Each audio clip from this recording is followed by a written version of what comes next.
اللہ پاک نے فرمایا، اے آدم، تم اور تمہاری بیوی جنت میں رہو، اس میں سے جو چاہو سکون سے کھاؤ، مگر اس ایک درخت کے قریب نہ جانا ورنہ تم ظالم بن جاؤ گے۔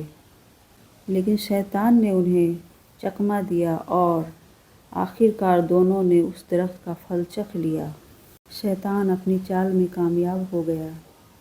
پھر اللہ پاک نے ان سے فرمایا، تم لوگ یہاں سے نکل جاؤ، اور پھر انہوں نے اللہ پاک سے معافی مانگی، توبہ کی اور یہ دعا پڑھی، اور پھر اللہ پاک نے انہیں بخش دیا، اور وہ دعا ہے، بسم اللہ الرحمن الرحیم، ربنا ظلمنا انفسنا وَإِن لَّمْ تَغْفِرْ لَنَا وَتَرْحَمْنَا لَنَكُونَنَّ مِنَ الْخَاسِرِينَ۔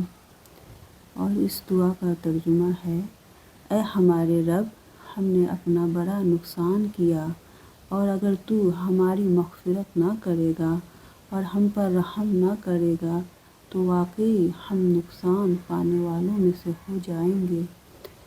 سورہ الاعراف آیت نمبر 23۔ اگر آپ کو ایسی اور دعائیں چاہیے تو ہمارے چینل پر بنے رہیں اور دیکھتے رہیں، اور اللہ پاک سے معافی مانگتے رہیں۔ السلام علیکم ورحمۃ اللہ وبرکاتہ۔